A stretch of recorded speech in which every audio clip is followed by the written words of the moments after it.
Hello students, today we will do the revision of chapter 2 and 3. आपको पता है कि from 7th September your second UT will be start. तो 7 सितंबर से आपके सेकेंड यूटी स्टार्ट हैं. तो उसके लिए मैंने आपको सिलेबस दिया था चैप्टर 3 एंड 4. तो आज हम रिवीजन करेंगे चैप्टर 3 तारोज रिवॉर्ड. और रिवीजन किसका करेंगे? MCQs, क्योंकि जो आपको एग्जाम में आएगा वो MCQs ही आएंगे. ठीक है, तो उस चैप्टर के बहुत सारे क्वेश्चंस को मैंने MCQs में कन्वर्ट किया है. तो हम अच्छे से इसको रिवीजन करेंगे. तो आप सबको पता है कि तारोज रिवॉर्ड की स्टोरी क्या है. एक लड़का होता है तारोज जो अपने फादर के लिए, पेरेंट्स के लिए बहुत ज्यादा ड्यूटीफुल होता है, बहुत उनका कहना मानता है, उनकी सेवा करता है. और बहुत ज्यादा उसकी इनकम नहीं होती, लकड़ी काटता है, वो गरीब होता है. और एक बार बहुत ठंड होती है और उसके फादर को ठंड से बचने के लिए एक ड्रिंक होती है सेक, जो बॉडी में गर्मी लाती है, वो पीने की इच्छा होती है. लेकिन वो मजबूरीवश उसकी इनकम इतनी नहीं होती कि वो उनको सेक ला पाए. लेकिन फिर भी उनको सेक लाने के लिए वो अपनी मेहनत दुगनी कर देता है.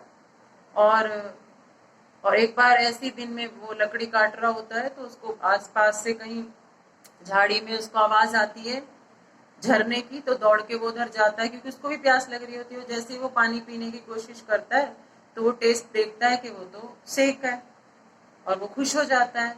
और वो सेक को घड़े में भर के वापस पापा के लिए, अपने फादर के लिए ले आता है, मदर फादर को पिलाता है. वो खुश हो जाते हैं, उनकी बॉडी में गर्मी आ जाती है. और उसके बाद उनके शाम को उनके घर पे कोई नेबर आती है, पड़ोसी, वो उसको भी देता है, पूरी मैजिकल स्टोरी उसको समझाता है. वो पी के चली जाती है. उसके बाद वो पूरे गांव में उसको बताती है. तो नेबर्स आ जाते हैं और अगले दिन नेबर्स फिर वहां जाके उसके साथ उस झरने पे पहुंचते हैं. तो झरने पे क्या होता है कि वो जो वाटरफॉल था वो केवल सेक किसके लिए था? तारों के लिए था. लेकिन जो नेबर्स थे उनके लिए वो सेक नहीं था, उनके लिए वो वाटर ही रहता है. तो ये स्टोरी थी. और एंड में वहां का जो किंग था वो सुनता है और वो तारों को अवार्ड देता है कि किस तरह उसने पेरेंट्स के लिए इतनी मेहनत की और अपने माता पिता के लिए वो इतना ऑब्लाइज्ड है.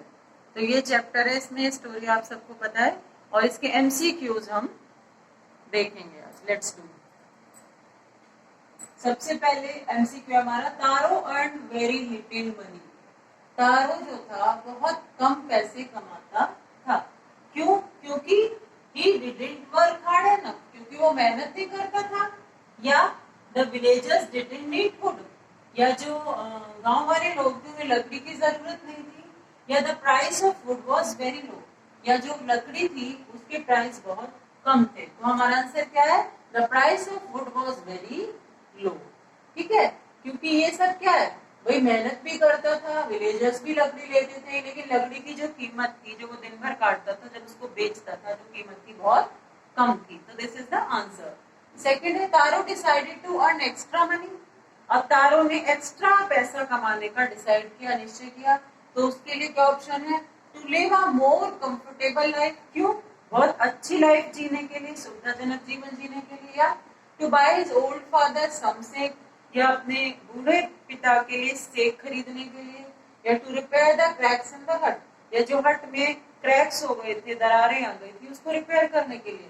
तो आंसर क्या है? To buy his old father some sake. अपने ओल्ड फादर के लिए सेक खरीदने के लिए उसने अपनी मेहनत को बढ़ा दिया था. ठीक है. Third is the neighbour left Taro's hut in अ हरी.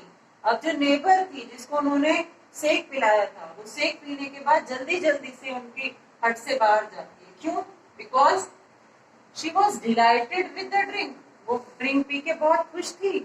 या she was astonished to hear Taro story, या तारो की जो स्टोरी थी उसको सुन के बहुत ज्यादा खुशी, आश्चर्यचकित थी.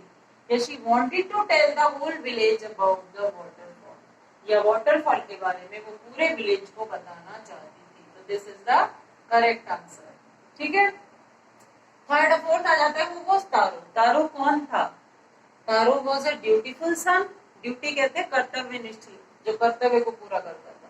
तारो was a clever boy. Taro was a lazy boy. तो answer is Taro was a dutiful son, जो अपने माता पिता का कहना मानता था.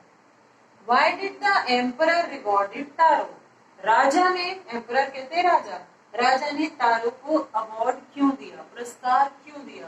तो यहाँ पे हमारे ऑप्शन है for his good performance in class, for having been so good and kind for his parents, या for his good performance in sports.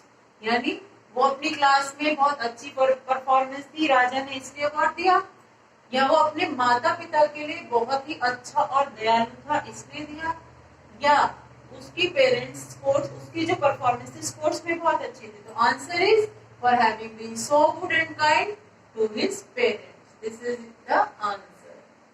Clear? Then why did Taro hide himself? Taro ने खुद को क्यों छुपाया? जब वो neighbours के साथ, विलेजर्स के साथ पहाड़ी पर जाता है और वहां पर पानी सेक की जगह उनको पानी मिलता है, तो वो डर के अपने आप को छुपा लेता है। क्यों छुपाता है देखते हैं। Taro hide himself to save him from the villagers, अपने को विलेजर्स से बचाने के लिए। Taro hide himself to save him from the lion, शेर से बचाने के लिए, या to save him from the parents, अपने पेरेंट्स से बचाने के लिए। तो answer is to save him from the villagers, क्योंकि विलेजर्स उसके पीछे दौड़ने लगे थे कि झूठ बोला इसने, वाटरफॉल में कोई सेफ नहीं है। देन अगला क्वेश्चन है हमारा, what was the wish of father to himself from cold? जो फादर था उनकी क्या इच्छा थी अपने आप को ठंड से बचाने के लिए, क्या चाहते थे वो? तो Taro's father wish to take medicine, medicine लेने की इच्छा थी। Taro's father wish to drink sake, sake पीने की इच्छा थी। या Taro's father wish to drink tea, या चाय पीने की इच्छा थी। तो answer is Taro's father wish to drink sake. Clear?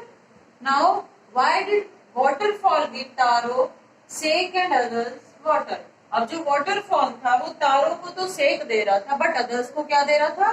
Water दे रहा था। तो क्या रीजन थे? Waterfall obliged Taro and change water into sake. Waterfall जो था वो बहुत ज्यादा ऑब्लाइज था, वो तारो को बहुत अच्छा मानता था, इसलिए उसने पानी को सेक में चेंज कर दिया। या Taro filled the sake in waterfall, waterfall में उसने सेक भर दिया तारो ने। या Taro gave money to waterfall, या तारो ने वाटरफॉल को कुछ पैसा दिया। तो answer is waterfall oblige Taro and change water into sake. This is the answer. तो स्टूडेंट्स आपको ये क्लियर हो गया होगा। तो अब हम आपको ये सारे एमसीक्यूज अपनी कॉपी में लिखने हैं and then you have to revise. Thank you.